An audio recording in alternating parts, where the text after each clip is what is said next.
नमस्कार मित्रांनो, भरपूर नागरिक आमच्याकडे येतात का दादा माझं आधार कार्ड बायोमेट्रिक लॉक झालंय, आम्ही तर काहीच केलं नव्हतं पण आमचं आधार कार्ड लॉक झालंय. तर अशा परिस्थितीत आम्ही काय करायचं? तर मित्रांनो घाबरू नका, काळजी करू नका. या व्हिडिओच्या माध्यमातून तुमचं आधार कार्ड बायोमेट्रिक लॉक आणि अनलॉक कसं करायचं मी तुम्हाला सविस्तर दाखवणार आहे.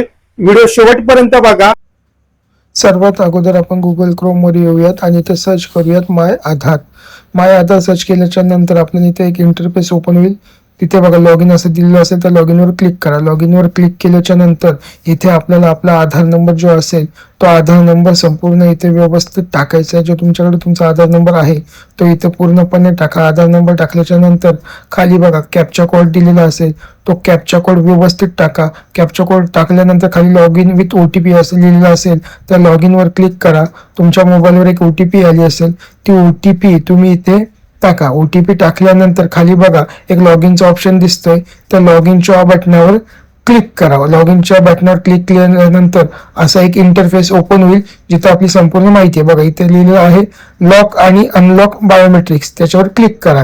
क्लिक केल्याच्या नंतर खाली बघा क्लिक केल्यानंतर इथे एक नेक्स्ट असं ऑप्शन दिसेल, त्याच्यावर नेक्स्ट वर क्लिक करा. नेक्स्ट वर क्लिक केल्याच्या नंतर खाली बघा I understand that after unlocking my biometrics याच्यावर क्लिक करा. क्लिक केल्यानंतर बायोमेट्रिक्स अनलॉक बायोमेट्रिक्स परमनंटली याच्यावर क्लिक करा. क्लिक केल्याच्या नंतर खाली एक ऑप्शन दिसत असेल नेक्स्ट, त्या नेक्स्ट पर्यायावर क्लिक करा. क्लिक केल्याच्या नंतर आता इथे आपण बघू शकता की आपले जे आधार बायोमेट्रिक आहे ते सक्सेसफुली अनलॉक झालेलं आहे. व्हिडिओ जर तुम्हाला महत्त्वपूर्ण वाटली असेल तर सर्वांपर्यंत ही व्हिडिओ पोहोचवा आणि अशाच नवनवीन व्हिडिओच्या माहितीसाठी आपल्या चॅनलला सबस्क्राईब करा. धन्यवाद.